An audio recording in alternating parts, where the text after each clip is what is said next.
Hello my friends, it's episode 6 of Just Return. Remember the last time we left both Bel and Gus sleeping by the fire in the darkness of the night. We take up the story the next morning. Belinda awoke to the reverse situation.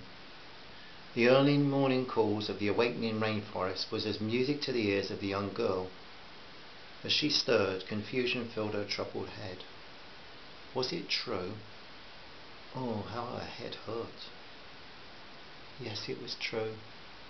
Duncan was dead. That seemed to her as final as anything in life could ever be. Her living without Duncan was as unimaginable as day without light. How would she cope? Poor Duncan. The plane, it crashed. Where were they? She rubbed her sore eyes and turned her head, and there lying on the ground nearby was an elderly man. Yes, he'd spoken to her last night. He'd told her they were the only survivors. Could that really be? Who was he? She knew he'd been kind to her last night, given her water, comforted her, spoken kindly. Oh, how empty she felt. How could Duncan be dead? Duncan, our handsome Scot with so much promise in front of him, so much to live for. Duncan, the life and spirit of every get-together, the flame that burnt in her heart.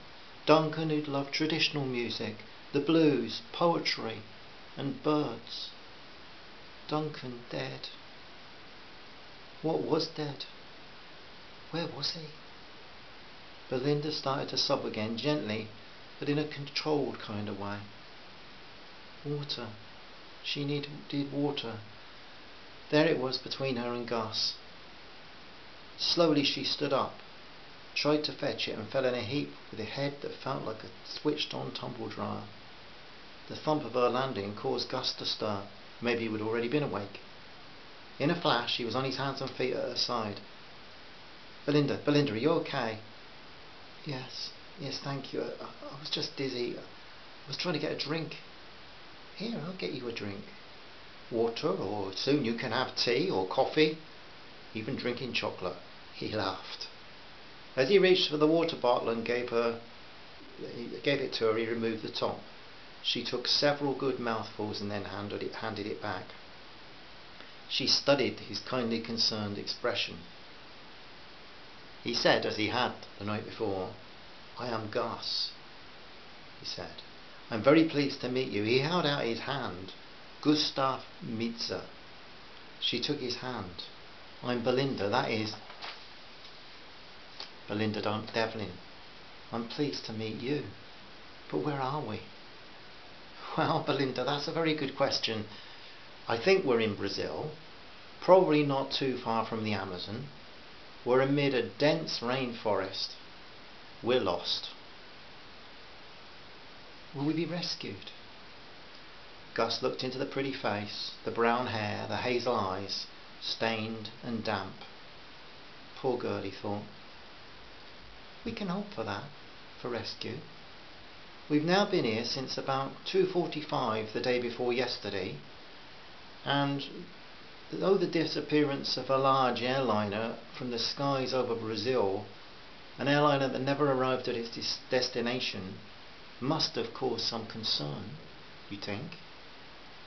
Well, I've not heard a search plane or a helicopter. Nothing.